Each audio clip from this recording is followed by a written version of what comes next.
Assalamu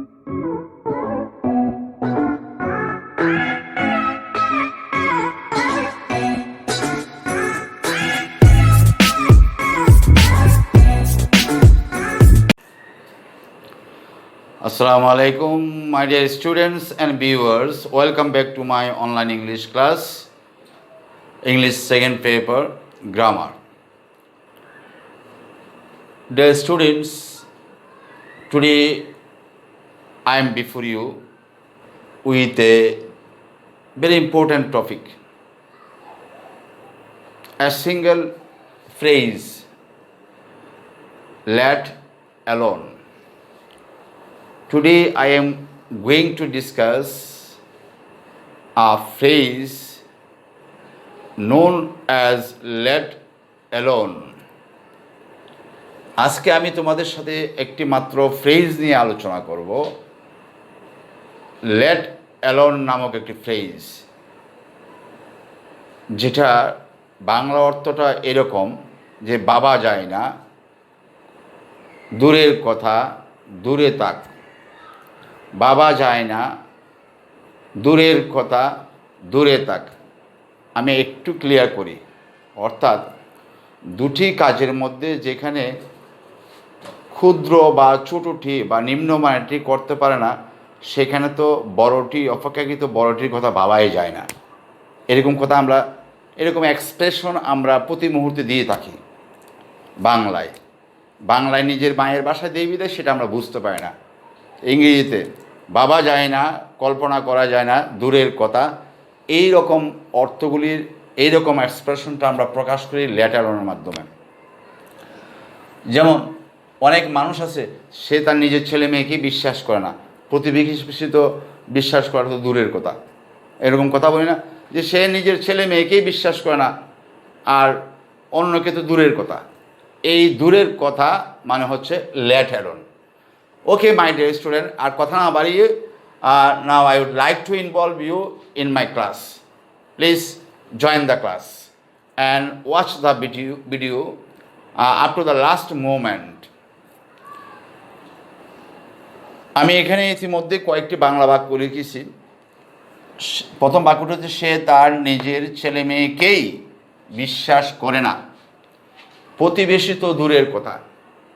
যে ছেলে মেয়েকে বিশ্বাস করে না, সে প্রতিবেশীকে বিশ্বাস করবে, এটা বাবা যায়? এটা বাবা যায় না। ওই দূরের কথা, বাবা যায় না, কল্পনা করা যায় না, এমন এক্সপ্রেশন তো আমরা কী বলবো? let alone. Okay, now I would like to translate it using the phrase let alone. সে তার নিজের ছেলে মেয়েকেই বিশ্বাস করে না, এটা মূল অংশ। এটা কোন টেন্সে পড়ে? বিশ্বাস যে করে না সে তো কোনো সময় করে না, তার মানে সিম্পল প্রেজেন্ট অ্যান্ড নেগেটিভ। কে করে না? সে করে না। তাহলে he, third person singular number, negative করার সময় জন্য অক্সিলারি ভার্ব লাগে। প্রেজেন্ট টেন্সে অক্সিলারি ভার্বকে ডু, যেহেতু সে থার্ড পারসন সিঙ্গুলার নাম্বার, তাহলে ডু না হয় কী হবে? ডাজ। হি ডাজ নট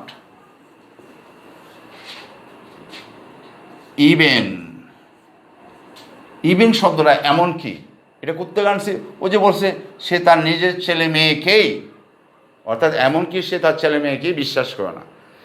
এই রশ্মিটার মধ্যে একটা এমন কি কথা ভাব লুকিয়ে আছে, এটা না আনলেও কিছু হবে না। হি does not even trust, TRUST, trust, বিশ্বাস করা। হি does not even trust his, নিজের ছেলে মেয়েকে, চিলড্রেন।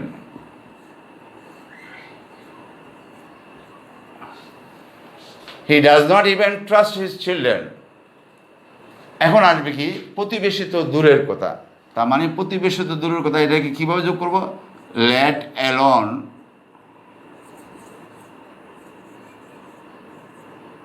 কার প্রতিবেশী? তার প্রতিবেশী, his neighbour. let alone his neighbors, NEIGHBOURS,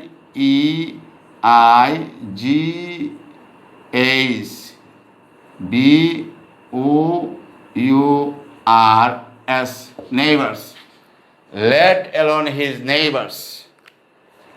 he does not even trust his children, সে তার নিজের ছেলে মেয়েকেই বিশ্বাস করে না, অর্থাৎ এমনকি সে তার নিজের ছেলে মেয়েকেই বিশ্বাস করে না, লেট অ্যালোন হিজ নেইবার্স, তার প্রতিবেশী তো দূরের কথা।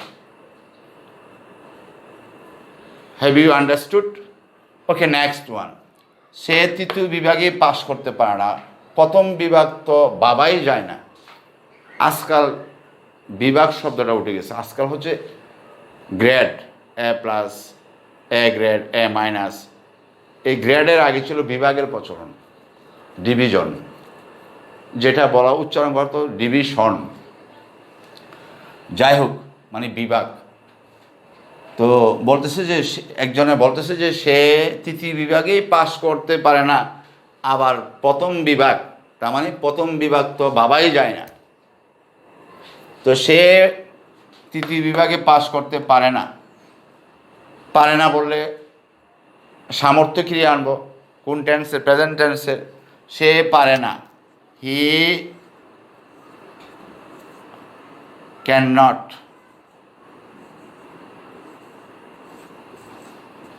সে পারে না, কি করতে পারে না? পাস করতে পারে না, pass.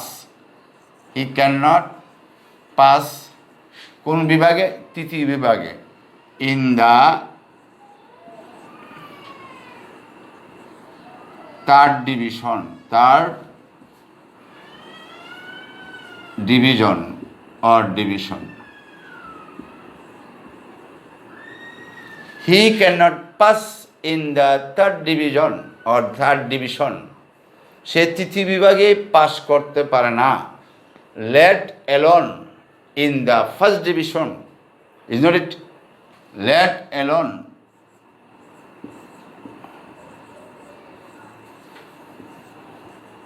in the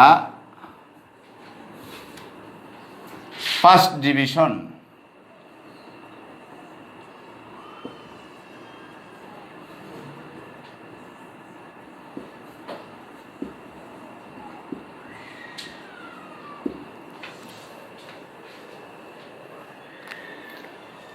very interesting expression. Hasan 1 mile হাঁটতে পারে না। অনেক মানুষ আছে হাঁটার অভ্যাস নাই। বলতেছে যে হাসান নামক একটা ছেলে বা একজন ব্যক্তি, অন্যরা বলতেছে হাসান 1 মাইলই হাঁটতে পারে না, আবার 10 mile.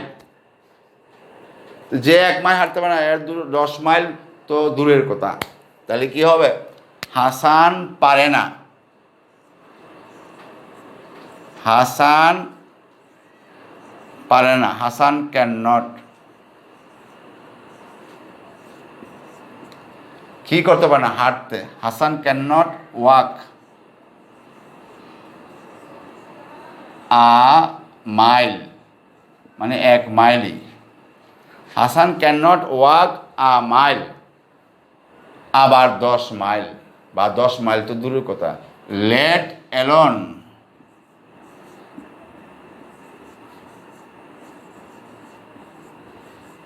Ten miles, let alone 10 miles, 10 mile তো দূরের কথা। Hasan can not walk a mile, let alone 10 miles. সে ভালো করে বাংলায় বলতে পারে না, আবার ইংরেজি। বলি না আমরা, এ তো ভালো করে বাংলায় বলতে পারে না, সে আবার ইংরেজি বলবে কীভাবে? ওকে, সে ভালো করে বাংলায় বলতে পারে না, তার মানে সে পারে না, কি হবে? হি ক্যানট, অথবা she can not. He can not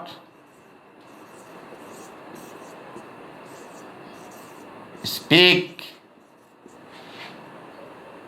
he can not speak Bengali.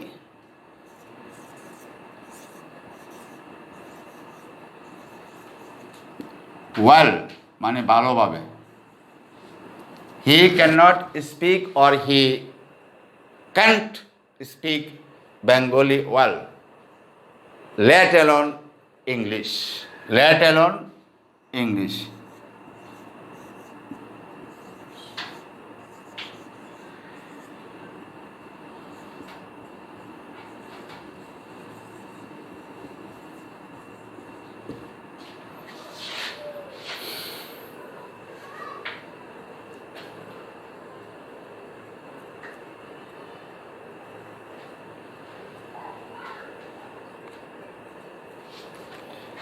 Next one, সে টাকায় উপার্জন করে না, অর্থাৎ সে কোনো টাকায় উপার্জন করে না। সে ধনী হবে এমনটা ভাবা যায়? ভাবা যায় না। বলতেছে যে সে টাকায় উপার্জন করে না আবার ধনী হবে। তো সে টাকায় উপার্জন করে না, সে উপার্জন করে না। হ্যাঁ বদুক নাকি না বদুক? না বদুক। সে উপার্জন করে না। কখন করে না? মানে এখন করে না, বা সময়টা নির্দিষ্ট নয়, তার মানে অনির্দিষ্ট। যে অনির্দিষ্ট মানে এটা যে কোনো সময়, তার মানে এটা simple present tense. Simple present টেন্সের নেগেটিভ, এই জন্য আগে আনতে হবে কি সাবজেক্টের পরে অক্সিলারি ভার্ব। সে ইংরেজি আমরা হি লিখব, তারপরে নেগেটিভ করার জন্য অক্সিলারি ভার্ব ডু এর সাথে ইএস যোগ করব, তখন হবে কি does. He does not earn, উপার্জন করা, EARN, earn. He does not earn money, MONEY, money. আবার ধনী হবে, লেট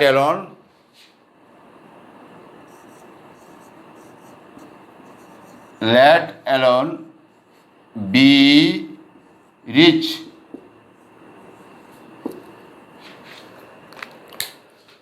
ডিয়ার স্টুডেন্টস, এতক্ষণ আমরা লেট অ্যালোন নামক একটি ফ্রেজের ব্যবহার দেখেছি।